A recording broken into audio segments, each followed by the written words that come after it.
5. Radio Imanzi 105.1 FM. Ibiyobyabwenge birica kandi birangiza. Irinda ubuzima bwawe n'ubwa mugenzi wawe, tugira igihugu kizira ibiyobyabwenge. Rubyiruko nimwe musingi ukomeye w'igihugu. Radio Imanzi 105.1 FM. Gusesagura n'ubupfapfa. Zirikana ko iyo mbimenya ari ijambo ribi, maze ukoreshe neza imari yawe. Radio Imanzi 105.1 FM.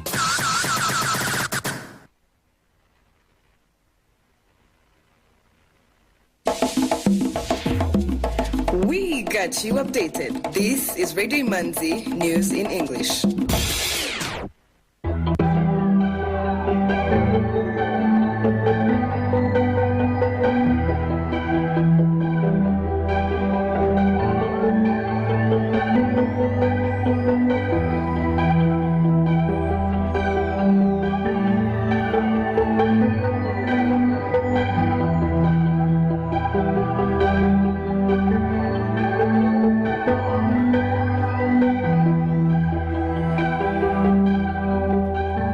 This is Radio Imanzi, broadcasting from Kigali.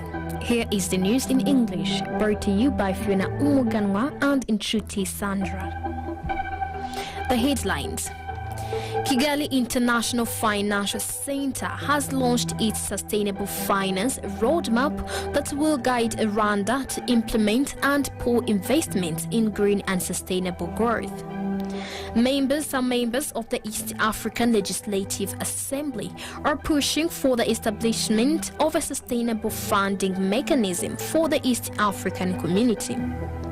On the international scene, we have Uganda's cabinet has resolved to start getting Kiswahili lessons for a few hours in the morning for the next 1 year.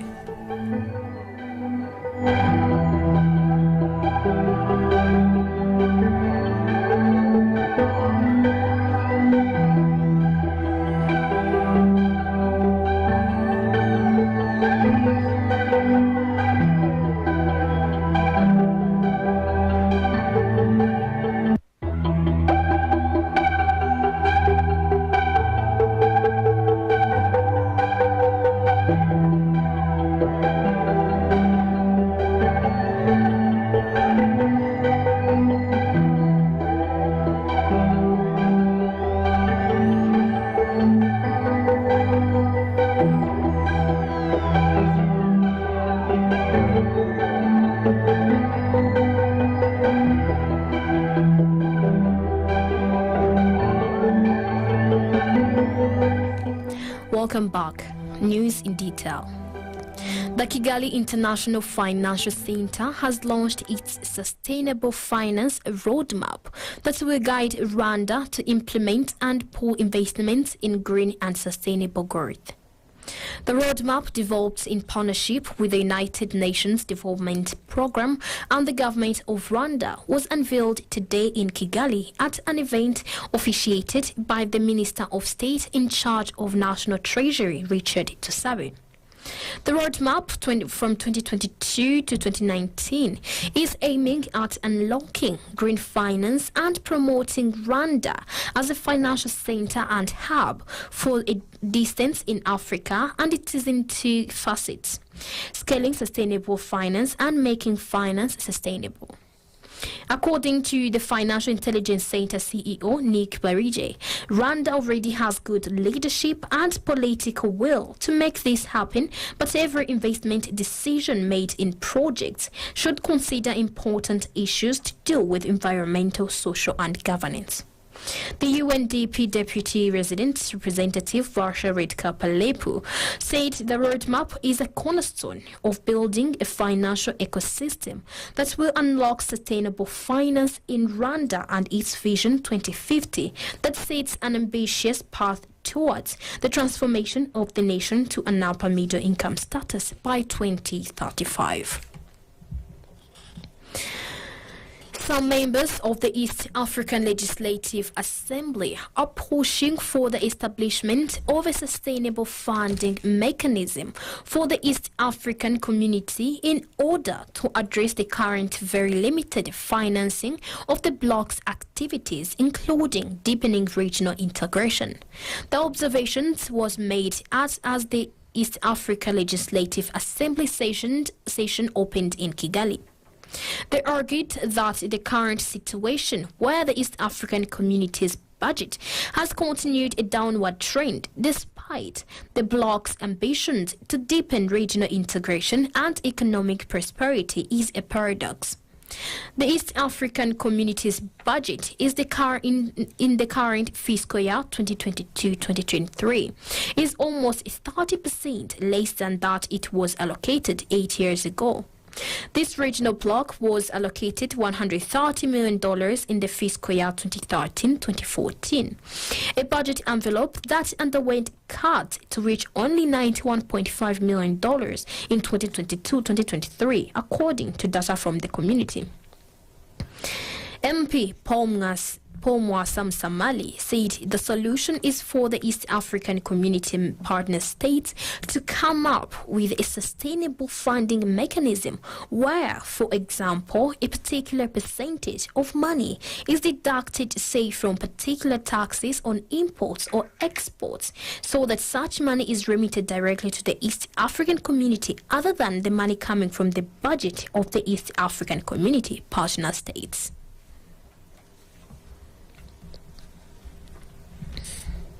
Rwanda Cleaner Production and Climate Innovation Center, CPCIC, is implementing a circular food system project. This project is expected to support SMEs in adopting circular economy practices to ensure that food is produced in ways that restore nature. The food is not lost or wasted, and resources which are usually wasted can be used productively. The project is funded by eCare Foundation and implemented by a consortium of the World Resource Institute, WRY, Platform for Accelerating Circular Economy, PACE, African Circular Economy Alliance, ACIC, and Climate Innovation Center, CPCIC, and Resonance, among others. Rwanda has a great potential to transform its food system through a circular economy. Transitioning towards a circular economy has potential to improve the economic, social, and environmental impacts of the food system. The project will help to make sure that food system and environmental protection are interconnected. This will help in the transition to a circular food system and environmental protection to boost productivity. This will mature and prepare SMEs for investments. Agri-food SMEs in Rwanda have the potential to generate significant revenue from circular food production and services, but are currently prevented from doing so by a lack of technical knowledge and value chain connections in the circular economy. Experts believe that focus should be on business development and technical assistance for SMEs in regenerative transition. On farm storage and handling business, agri-food logistics services, new product development, and market value chain linkages.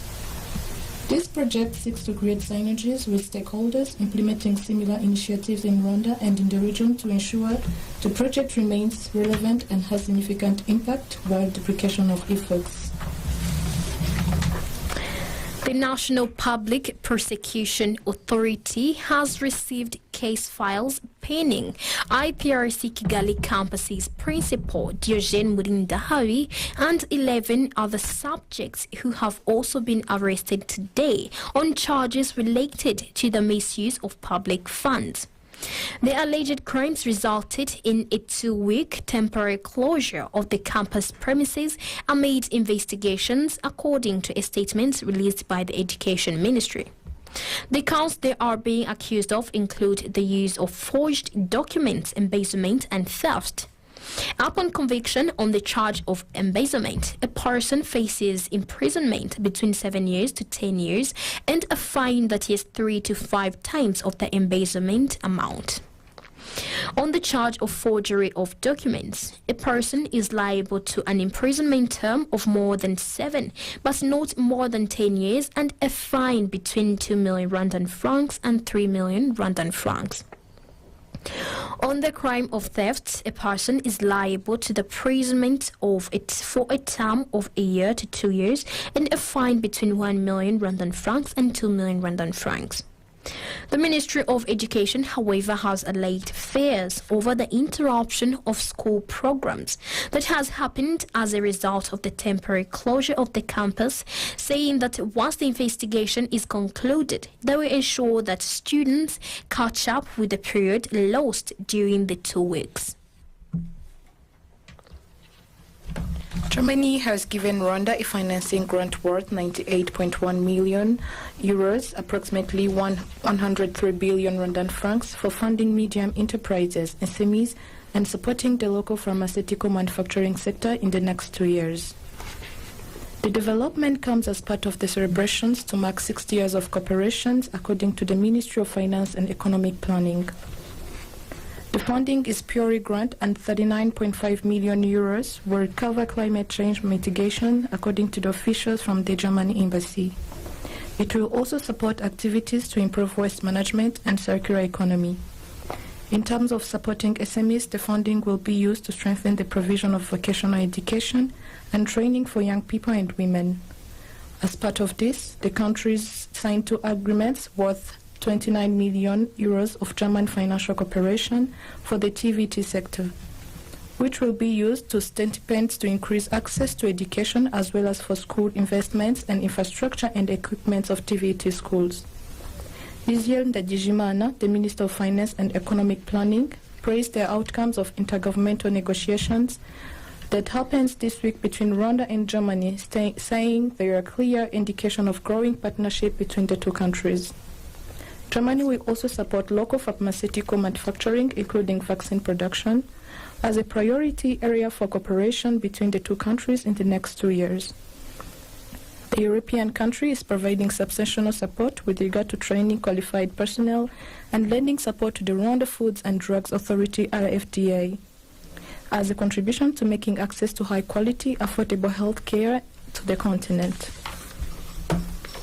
As the part in the next step of cooperation, Germany and Rwanda also agreed to expand social protection efforts by the instance putting in place a pro-poor-based fund that aims to strengthen inclusive public service delivery and infrastructure to poor vulnerable population groups.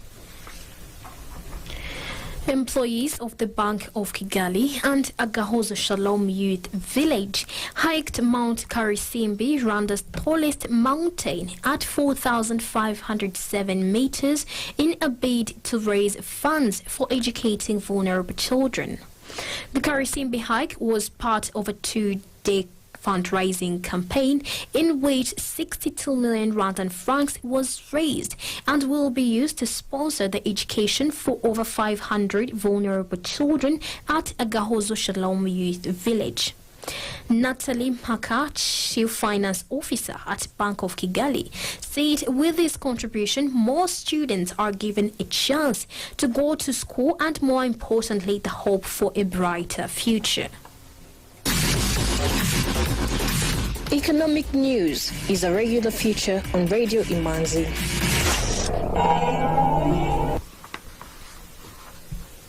Rwanda Stock Exchange Market Report.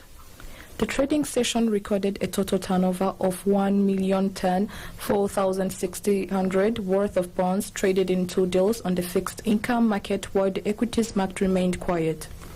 The equities counters closed with Bralirwa with 170 Rwandan francs, Bank of Kigali 272 Rwandan francs, I&M Bank 43 Rwandan francs, Simerwa with 120 Rwandan francs, MTN Rwanda with 175 Rwandan francs, Equity Bank with 440 Rwandan francs, Kenya Commercial Bank with 370 Rwandan francs, National Media Group with 1,200 Rwandan francs, Uchumi Supermarket with 104, and RH Buffalo closed the counter at 526 Rwandan francs. The currency market review of today. Burundian franc buying price 0.5 and the selling price was 0.51. Ugandan shilling buying price was 0.27 and the selling price was 0.275. Tanzanian shilling buying price was 0.44 and the selling price was 0.45. Kenyan shilling buying price was 8.5 and the selling price was 8.7. The euro buying price 1,032 and the selling price 1,053. British pound buying price 1,187 Rwandan francs and the selling price 1,211. The US dollar buying price 1,037 and the selling price 1,058 Rwandan francs. Some items of international news on Radio Imanzi. Uganda's cabinet has resolved to start getting Kiswahili lessons for a few hours in the morning for the next 1 year. This is according to the country's first Deputy Prime Minister and Minister for East African Community Affairs, Rebecca Kadaga. Kadaga, who was opening the ongoing second East African Court of Justice Judicial Conference in Kampala, said this will enable members to start holding meetings in Kiswahili. Uganda approved Swahili as the second official language after English and instructed schools to make the teaching of the language compulsory.